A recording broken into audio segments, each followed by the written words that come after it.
It's the solar cycle that defines the zodiac. It's the foundation for astrology. And what I mean by that, I mean the alternation between light and dark over the course of the solar year is the foundational concept and the source of all meaning in astrology. This is Saturn, girl. And on March 20th, the sun is about to enter the sign of Aries, his exaltation. And you know what that means? Happy vernal equinox. This is a very important time of year, you know. I mean, do we ever really enter Aries, or is it Aries that enters us? You know what I mean? But anyway, what is an equinox? What does it mean, and why is it important? Well, I will tell you. You see, the equinoxes are the times of the year where the days and nights are equal. The word equinox comes from Latin, equa nox, equal night, right? Day and night are balanced. Astronomically speaking, it's when neither the North or South Pole is tilted towards nor away from the sun, but rather is parallel in terms of axis, right? When we're at the solstices, one of the poles is tilted towards and the other away from the sun. So the summer solstice, right, in the northern hemisphere is where the North Pole's like doop, towards the sun, and the South Pole, like at the winter solstice, is like boop, towards the sun. You see what I'm saying? And these were symbolic events in the solar cycle. And it's very important because it's the solar cycle that defines the zodiac. It's the foundation for astrology. And what I mean by that, I mean the alternation between light and dark over the course of the solar year is the foundational concept and the source of all meaning in astrology. The solstices and equinoxes were integral to ancient religions and their calendars. It followed the apparent journey of the sun through the zodiac as it waxed and waned in light, right? So Aries, the Aries Equinox, is when day and night are equal, but the sun is ascending, right? Moving northwards. Now we know the sun doesn't actually move. The earth is orbiting the sun. This is all the apparent motion from earth, but we get symbolism from it, you see? So the apparent motion of the sun as it ascends towards the summer solstice, right? When the sun's light is the brightest, yes? And then the sun after that point begins to move southwards, right? Descending towards the Libra equinox, the autumn equinox. And then from there towards the darkest light at the winter solstice. Now, the whole alternation between light and dark, as I said, is the fundamental symbolism of astrology. It has to do with the central story of the zodiac. And what is that? Well, the symbol of light typically had to do with soul, spirit, and consciousness, whereas the symbolism of dark had to do with unconsciousness, form, matter, and desire. Therefore, the story of the alternation between light and dark has to do with our own development, our own consciousness, as it waxes and wanes and deals with the identifications, going back between matter and other conditioning circumstances, right? Most of what we take ourselves to be is merely just conditioning that we've acquired in life. The things that we identify with ultimately are not even us, and they die in the end. So, the symbolism of the zodiac and our charts, our birth charts, are essentially a map of what we're not. Therefore, the light is bringing consciousness to the darkness, that which is unconscious, that which is unseen. The sun was a symbol of consciousness. It was a symbol of God, right? The sun god was a major deity in the pantheons of many ancient religions. And therefore, the solstices and equinoxes took on a special importance and were seen as ritualistic events because of their analogical relationship to our own development. Now, what is all this? How can we summarize this? What is this whole realization identification spiral? It's initiation. And what is initiation? Well, for lack of a better term, it's the maturation of consciousness. It's us growing into ourselves, becoming more and more of what we actually are. It's not adding anything to you. It's stripping away more and more of what you're not. And those conditions represent what goes into the entire personal self. And it's the personal self that keeps us from seeing who and what we are and how things really exist. So, this Aries Equinox, it's the beginning of the zodiacal year. It represents an initiation of sorts because it initiates the cycle.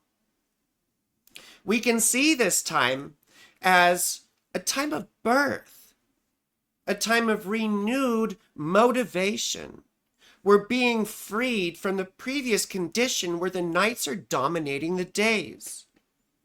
It's at the Aries point, at the equinox, when darkness no longer dominates. We're no longer held by dense desire, material satisfaction, all these things that keep us chained and imprisoned on the wheel of fulfilling desires and then getting dissatisfied again. It's this endless back and forth of, and we don't have any control.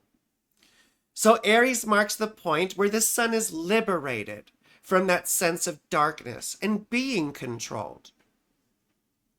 And what's really interesting is we can take the whole symbolism here of the zodiac and we can superimpose it on the Christ story. Now, I was raised very Catholic, so it's easy for me to do. I can quote scripture like the devil. But this really helps for an illustration, no matter what, religious tradition you grew up in or whatever, you see, because ultimately I don't really believe in anything, but there are lessons and teachings within this that can help us in our own development. So it's that Aries point that represents the birth in Bethlehem, right? It's like the birth of Christ in you, the soul, yes? And what is the soul? Well, ideally, it's considered to be the fragment of the divine, that part of you which is of your source. And that part of you which is the door and the way back into your source. Because as Christ said, right? I am the way, the truth, and the life, right? No one comes to the Father but through me. That's you, right? That's you, your essence. That's the way you get back to your source. By investigating your own sense of essence. And this is the point in the story where we're first born and we have the drive, we have the motivation. We have a sense of purpose. And we have an eye ahead to our maturity, right? To demonstrating what we can do with our realization. And this represents the first initiation, right? We can envision the zodiac, the zodiacal wheel, as consisting of major initiations associated with the solstices and equinoxes along the way. And as I previously said, initiation represents the maturation of our consciousness. And, as I said, it's dramatized for us in the Christ myth, which essentially is the story of all the sun gods, right? Because the idea is that the sun god goes through this cycle every year, and that it's representative of the deepest parts of ourselves. So it's at the first initiation that we overcome material desire, right? Or, I mean, relatively, we're not so encumbered by it. We're not held back by it. Because typically, it's our material desires that govern our life. And it's not conscious. It's like, gosh, I'm hungry, gotta go eat, right? Ooh, I'm really horny right now. These desires arise and we act upon them because they govern our lives. And it's the first initiation represented by Aries, where we first demonstrate freedom from those desires. And we can make a decision about a certain direction, right? This is about direction. We set a pace and we set a course. And we're moving towards what? The summer solstice, the greatest light, where the sun is at its meridian of the year. It's like the noon of the year, the midday of the year. The sun is at its highest point. Now, astronomically, this is when the North Pole is tilted towards the sun, you see? And, astrology and its symbolism comes from the Northern Hemisphere, okay? So get the fuck over it. You're from Australia, okay? No one wants to hear you, okay, Aussies? I mean, there's lots more in the Southern Hemisphere, but it's always the Aussies that get all weird about this shit, No one in South America seems to get all weird about this like you people do. It's always the uppity Aussies. People in Old Zealand, they just don't care. They're too busy, kiwiing on their deeks with their eeks, right? You ever notice how Kiwis are always like, they don't have decks, they have deeks. They don't have eggs, they have eggs. And they don't have sex, they have seeks. You seeks with the e. Anyway, sorry. Whole nother thing. But then it brings us towards the summer solstice, where the light is at its brightest, right? And this is the point in the story where we reach maturity, where Christ begins his ministry. That's his work. That's his real work. His Dharma. And this is the point in the story where we also analogically begin to do our Dharma, right? Our duty in the world, our raison d'etre, right? Our so-called purpose, yeah? This is where we demonstrate our service. It's the point where we start to realize and sublimate our previous emotional desire, right? In the first initiation, it's the material desires. In the second initiation, it's overcoming the personal emotional desires. That which makes us feel good, that which we like, right? The sense of emotional volatility, of wanting, of passion. All these things need to be sublimated to a greater good. And it's through awareness of that greater good that we become motivated to do our Dharma and to do our work. We become aware of the greater urgency and need of others. Our personal little wills become more interested in the greater need. In, for lack of a better term, what we could call the greater will or the divine will, right? We become, our actions and our desires become more in line with that Dharma, right? And we can get a hint about what that Dharma is by looking at our rising sign. The quality of the rising sign, the finer qualities of the rising sign, indicate for us that Dharma, that service to be rendered, that duty we're supposed to do, just as Christ did.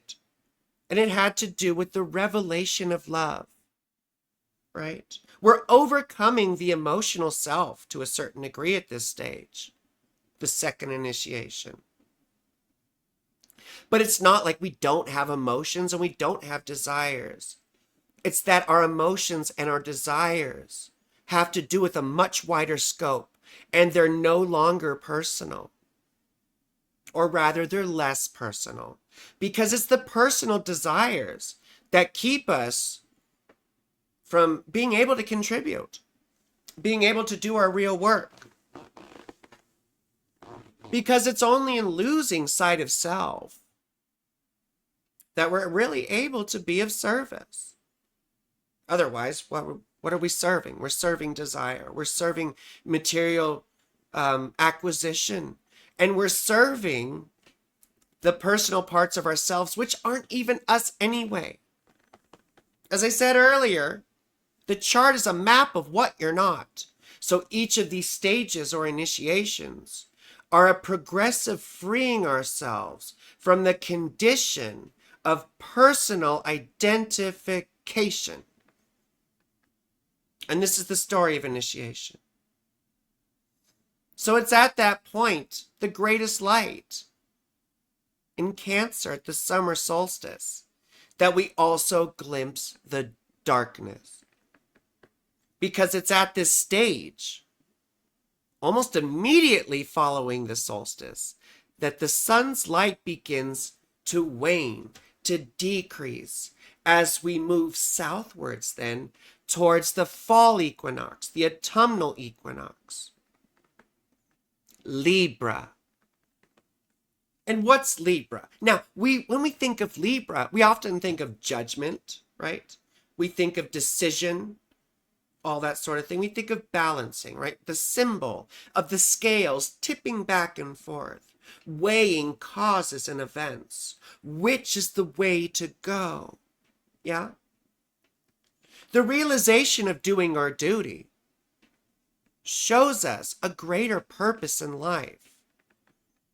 And the sense of personal motivation and personal identification becomes more of a problem, more of an impediment to doing what we're supposed to do.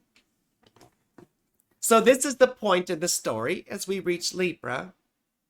The point in the story where Christ is judged, right?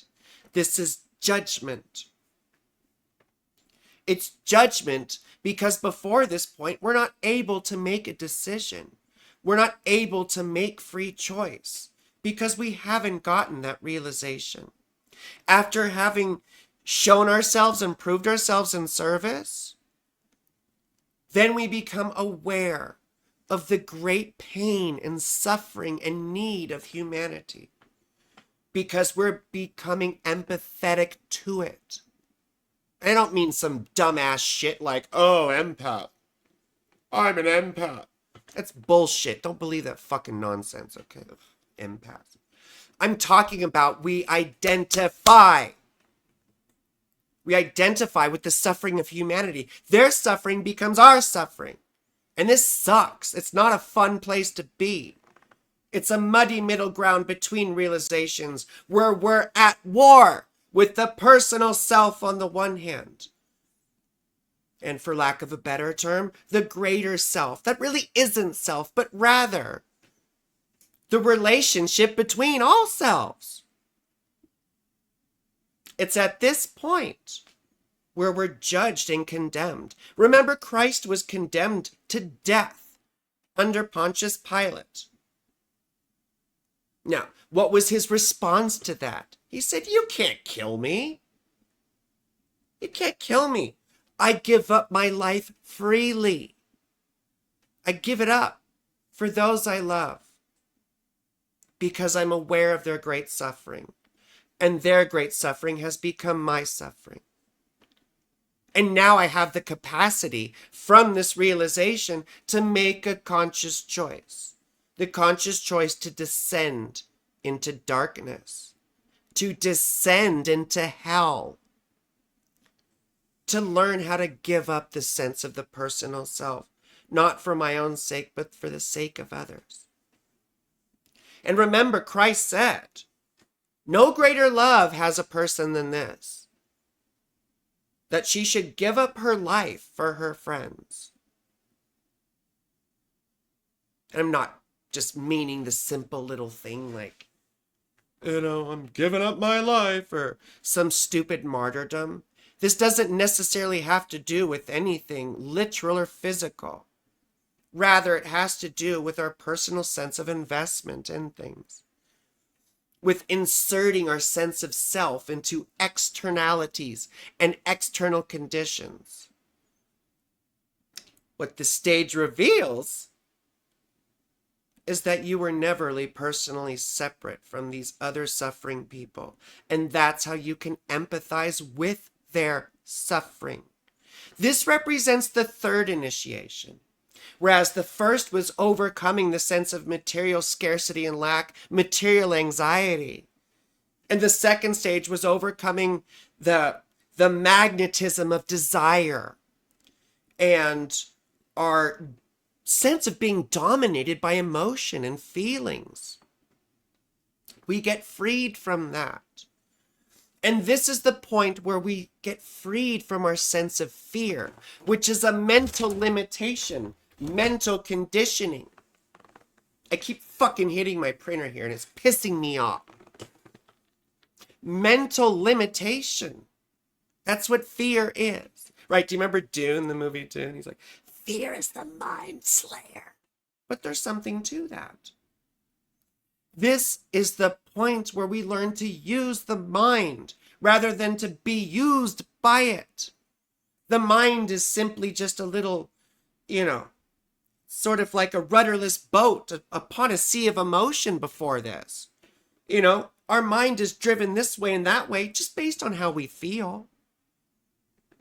And after we've gained a little bit of awareness and freedom from those emotional conditions, we get the opportunity to use our mind and to what? Make a conscious choice to descend, to choose to do our duty. And then what happens, right? Pontius Pilate judges us.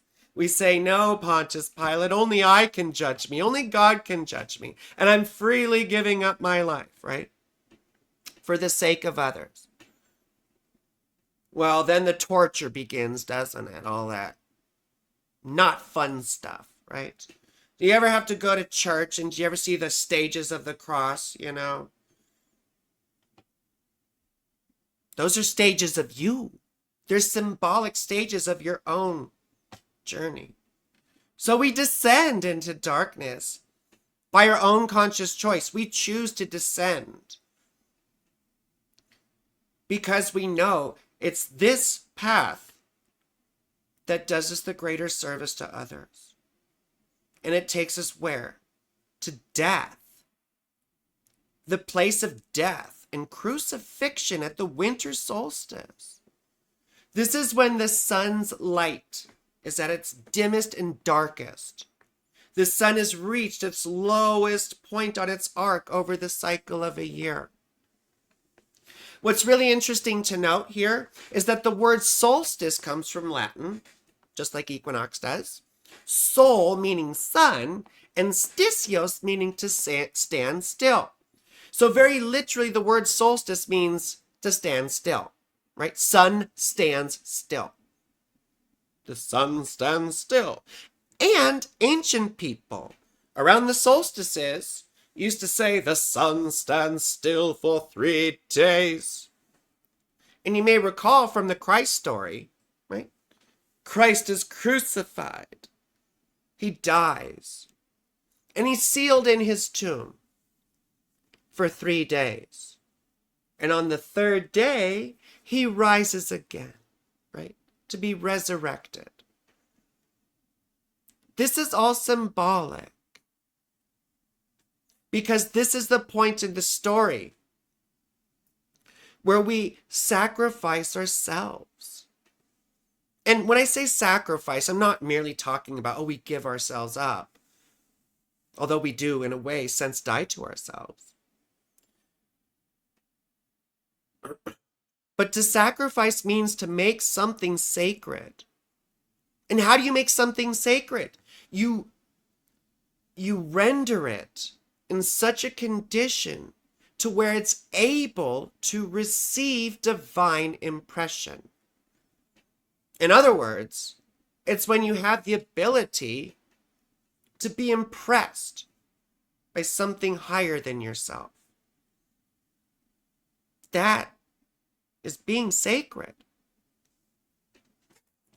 This is the 4th initiation, which is also called the crucifixion, right? It's where everything is stripped away. even God. You may recall from the gospel story, right? Jesus is crucified on the cross, and he exclaims, "Father, why hast thou forsaken me?" It's when we feel like we are completely cut off from our source. We are the furthest from the light. This is death in the sign of Capricorn, ruled by Saturn, right? Saturn, Saturn, the Lord of Death. What's interesting about this is that, yeah, it's death. It's the lowest part of the sun cycle, when the light is the dimmest and we are the furthest from our creator, from our source, from the source of consciousness. But guess what? At that moment, at the moment the sun passes into Capricorn, just after that 3-day sojourn, right? The sun stands still for 3 days. We're sealed in our tomb for 3 days, right? Because we're so Christ-like. But it's after that point that the sun begins to move northwards once again to Aries, the place of rebirth and resurrection. It's almost immediately after the death that the sun's light begins to wax again, to increase towards the summer solstice, the greatest light. So this presents us with a lesson, right? What is the lesson of death? The death in Capricorn, right? The lesson of the fourth initiation here. The lesson of the zodiacal wheel. It's that God has never forsaken you. You've never been alone. You've never been forsaken. Divinity has always been here. It's always been you. It's ever present, and you couldn't see it because there's an artificial division between subject and object. There's an artificial division, and that artificial line is called the personal self. It's a misunderstanding. It's a symptom of a human brain trapped in an individual body. It's a misunderstanding about who you are. What we have to sacrifice, what has to die in Capricorn, is the self, the sense of self. Because it's only through losing sight of self that you can really see what must be done. And it's through that losing sight of self progressively that you also progressively identify more with others around you. Our realization should be that we were never forsaken, even when we seemed furthest from the light, furthest from our source.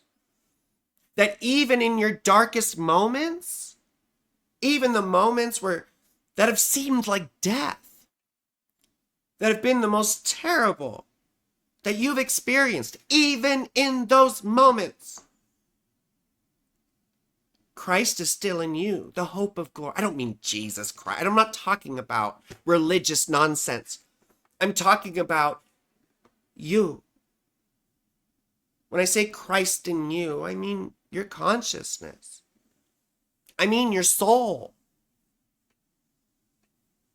Because ultimately, there is no soul and there is no you. There just is. There just is. And empathy with others and empathy with human development comes from the realization of your intimate connection with all others, your relationship to the rest of existence. The sense of separation was a misunderstanding, and that's the real heresy. It's not using the Lord's name in vain. It's the sense of being separate which engenders hatred. The realization is that love is ever present. And you can only realize love when there's nothing left to love. Because there's no boundary between the lover and the loved. That artificial boundary is removed from one's consciousness. And all that can be seen as love, even in the darkest moment. Because it's all that's there, ultimately. Forms come and go. Events come and go. Everything is constantly changing, constantly moving, constantly dying, constantly arising, only to pass away. But what's the ever-present background? What's that background upon which everything else happens? That's what you have to discern. That's what you have to investigate. And it only comes from investigating your own sense of self, of consciousness, of being you, of being here. Because when you go and you look for long enough, and you look with the right intensity and the right kind of eyes, you'll see it was never there in the first place. And that's joy, fear, hatred, sadness, depression, despond. These come from a fundamental misunderstanding that we are at stake, that the personal self is in danger at any moment. It is in danger. And you need to put it in danger of disappearing. Just like one of my gurus, Nisargadatta, famously said, the reward of self-knowledge is freedom from the personal self. And that is the purpose which we are here for. The purpose for which we are here is to realize the nature of self in order that it can be let go of, so that it no longer is a hindrance to us being of service to humanity in the world in some way, that we can participate in encouraging the development of others, not by imposing or impeding their own journey, but by being available and being able to share our own revelations and make them fruitful to others. Because sometimes we can point the way. We can be like a little lamp or a little lantern or a little flashlight in the dark. And everyone else has the opportunity to be the same to someone else. We have people in our lives who shine a little light in the dark for us, don't we? But ultimately, it's only through our own sense of self that we can understand anyone else's. So, for this Aries Equinox, I would love for you to cultivate a sense of renewed motivation, a new sense of direction, a sense of who you want to be, a new renewed sense of effort to become more conscious, to be more aware, to pay more attention to others and not just hide out in your head all day, and to be a participant in world affairs, in people's lives, and to be of service. And ultimately, being of service means fostering other people's conditions for realization. When people are starving and hungry and, unable to pay for medical care, they're not really able to do any of this stuff, are they? That's why the first initiation in Aries should be number one in our minds right now. What are people's material needs that hold them back from being able to do their own work in the world? How can we participate in alleviating the material suffering of others?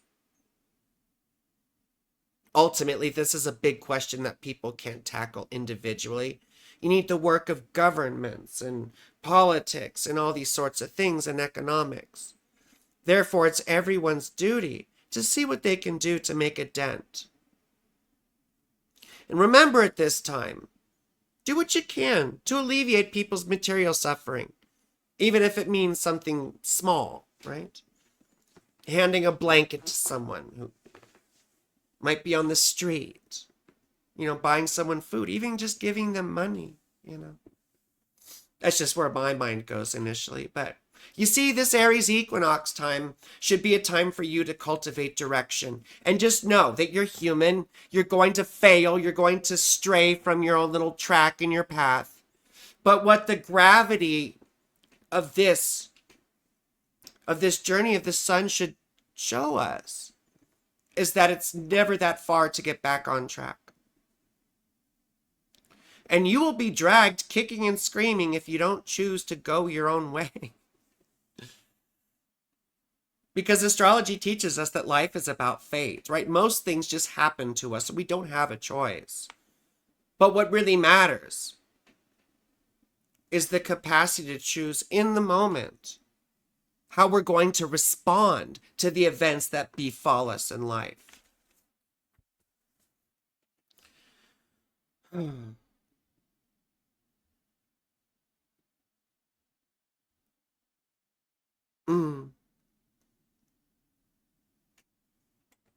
So there are three lessons. There are three lessons that we're sort of taught through this symbolism of the zodiac and the symbolism of light and dark. Number one, it shows us that we have conscious and unconscious parts in ourselves that are symbolized for us through light and dark and the increase and decrease in light over the zodiac. Number two, it shows us that our work is to bring light to that which was dark, to make the unconscious conscious. Our goal is redemption, to redeem, to bring that which was dead back into life. Not for our own sake, but for the sake of others. And number three, it shows us that we can only do that by freeing ourselves from the personal self through self-knowledge and self-training. In those 3 points, we have the essential purpose of astrology. Right? Remember that the chart is a map of what you're not. And our duty here is to realize what we are and to put that realization to work. So, do me a favor and get the fuck to work. Thank you for watching. Like this video and subscribe to my channel. And make sure to click the bell when you subscribe so that you get notified when my new videos drop. And I do the best readings. It's science. You can book through my website, saturngirl.org. And if you can't afford a reading right now, come to my live streams and get one for free. But you have to be subscribed to get notified about them. And please consider tipping me. It helps me make such wonderful content. You can give through super thanks below or become a member of my channel. And remember, I love you. You're beautiful. And have a wonderful whatever it is you're having.